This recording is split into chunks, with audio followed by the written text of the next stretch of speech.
messieurs, bonjour. Les titres de cette édition. Il a la lourde tâche de réconcilier les Burkinabés.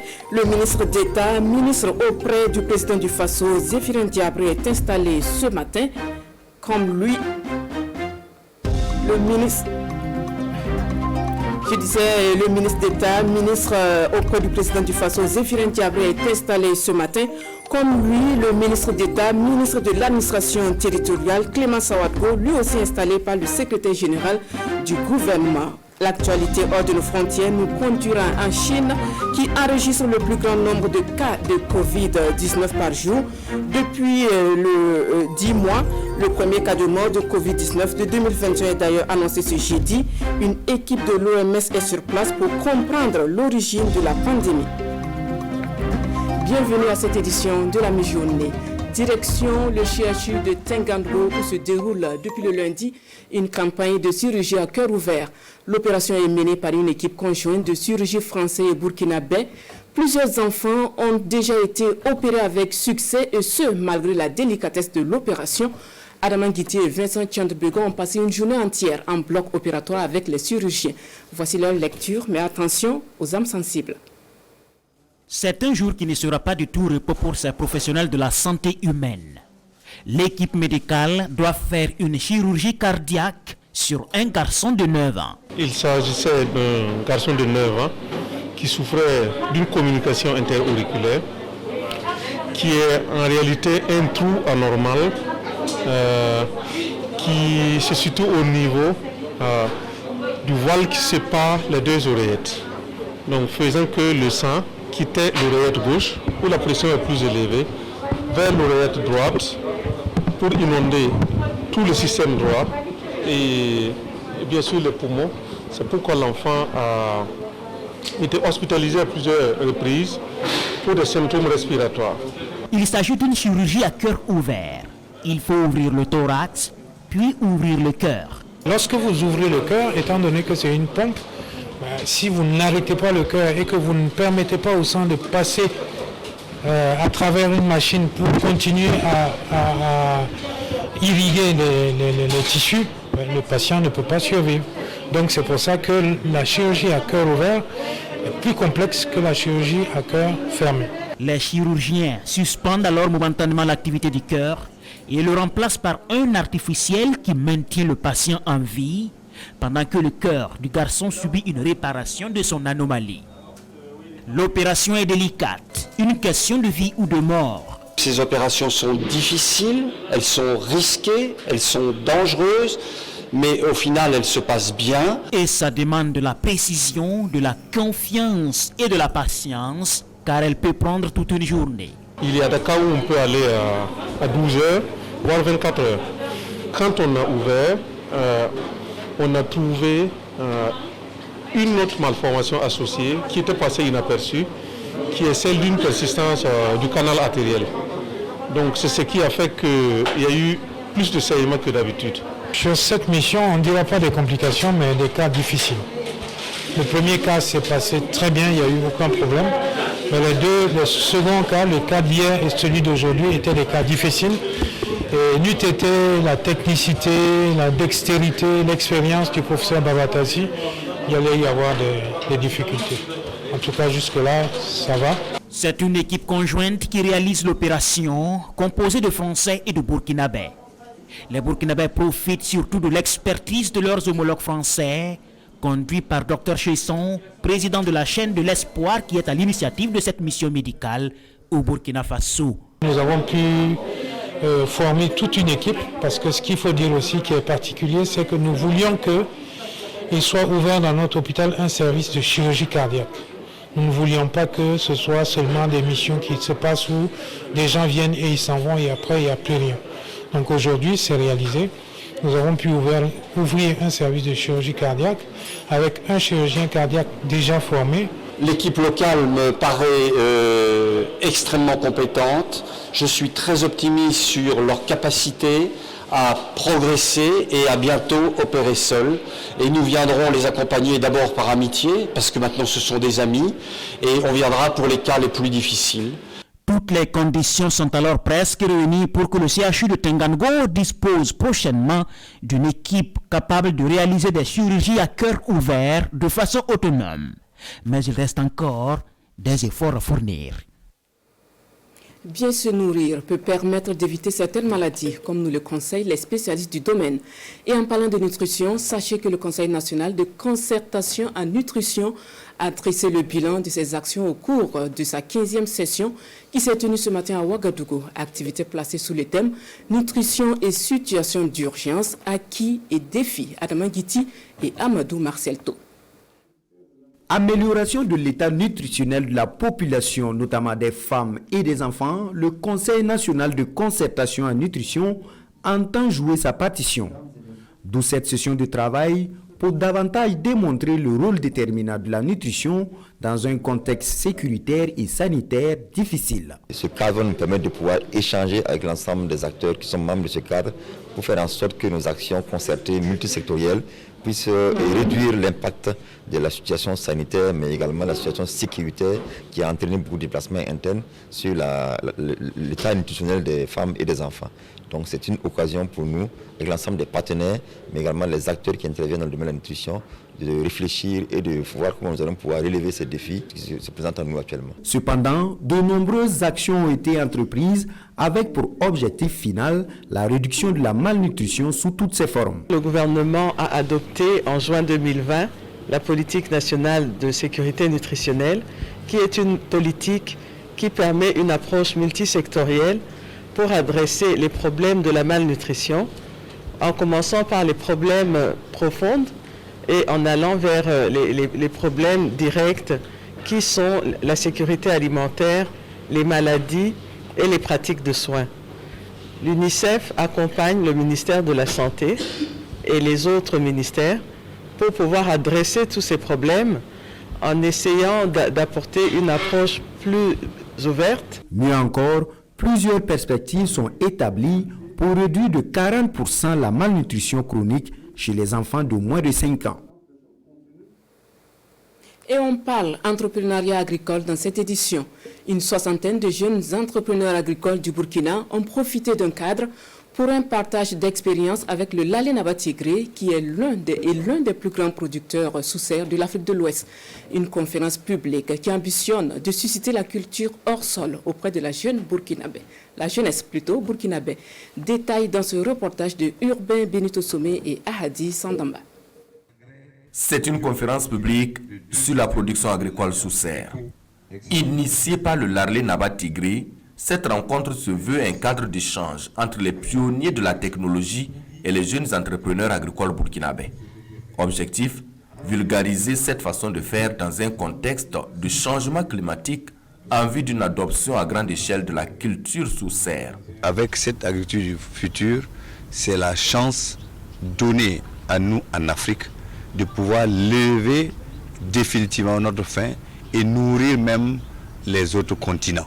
Entre projections de films documentaires, historiques et avantages de la technologie, réponse aux différentes préoccupations, Sidibé Amadou Diko tente de convaincre les indécis à adopter la production agricole sous serre. C'est un véritable cri de cœur qu'on leur lance pour qu'ils viennent s'investir dans l'agriculture, parce que nous demeurons convaincus que par l'agriculture, ces jeunes-là peuvent s'enrichir rapidement, on peut résoudre les problèmes d'emploi. Présent à cette conférence, le ministre des Infrastructures et du Désenclavement félicite l'initiative. Aujourd'hui, ce qui nous a été donné d'entendre et de voir force l'admiration. Cela constitue un exemple de technique qui peut contribuer à faire atteindre l'autosuffisance alimentaire. Architecte de profession, Sidibé Amadou Diko est l'un des pionniers ouest-africains à essayer la production agricole hors sol depuis une décennie. Aujourd'hui, il est le plus grand producteur agricole sous serre de la sous-région. Afin donc de profiter convenablement de son expertise, le Lalé Naba promet d'envoyer les jours à venir 13 jeunes des 13 régions du pays auprès de Sidibé Amadou Diko pour un stage pratique. Il faut dire que la culture sous-sol ou hors-sol est bien développée dans les pays comme Israël ou en Afrique du Sud. Mais elle est désormais une réalité au Burkina. Depuis quelques années, nombreux sont ceux qui s'y lancent avec l'espoir de révolutionner le secteur de l'agriculture dans notre pays. Cependant, qu'est-ce que la culture sous serre? Quels sont ses avantages? La réponse à toutes ces interrogations dans ce dossier que nous proposent Alidou Badini et Ahadi Santamba. De la tomate produite en hors-sol. Ici, nous avons plus de 3000 m² de superficie aménagée pour la production agricole sous serre. De la tomate, des concombres, du piment et des aubergines tropicales. Ils sont produits toute l'année. Cultiver sous serre, déjà, ça te permet de produire toute l'année, en toute période, que ce soit en saison pluvieuse, saison sec, et puis tout ce que tu veux. Comme tu n'es plus obligé de t'aligner avec les autres qui font la culture saisonnière. La preuve est que nous, on arrive à produire de l'haricot vert en saison pluvieuse, pendant que les autres ne peuvent pas le faire. Ici, pas besoin de tracteur, encore moins de daba. Il faut seulement avoir un peu d'eau et le pari est gagné. C'est le système d'irrigation goutte à goutte qui est utilisé. Pour ces producteurs agricoles, la technologie regorge beaucoup d'avantages. Mieux, elle est rentable. Vous savez, au Burkina, je me dis, c'est comme au Mali, près de 80 à 85% de la population s'adonne à l'agriculture, mais le métier ne nourrit pas son homme. Vous imaginez aujourd'hui, si on utilise des technologies modernes, on peut multiplier la production par 2, par 3. On peut faire la contre-saison de la contre-saison. On a des tomates vraiment qui peuvent donner de 4 kg jusqu'à 20 kg sous notre forme là. Mais dans l'industriel, ça peut aller beaucoup. On dit souvent 100 kg au mètre carré. Parce que ça nous permet de faire face au changement climatique. Parce que de nos jours, on ne sait même pas à quel moment les pluies vont commencer, où ça va et quand ça va se terminer. Avec notre modèle, on arrive à faire des productions parce que ça ne consomme pas beaucoup d'eau. Avec la production agricole sous serre, pas besoin non plus de traitement aux pesticides. Car, au dire des techniciens, la serre protège la plante de toute attaque. Pour ce qui est du coût, la technologie est disponible au Burkina Faso et accessible selon les producteurs.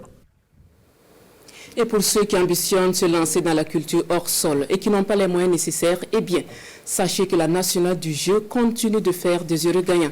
La chance a souri par exemple à Dialia Traoré depuis le 20 décembre dernier. Et ce mardi, il a reçu son chèque de plus de 14 millions de francs CFA.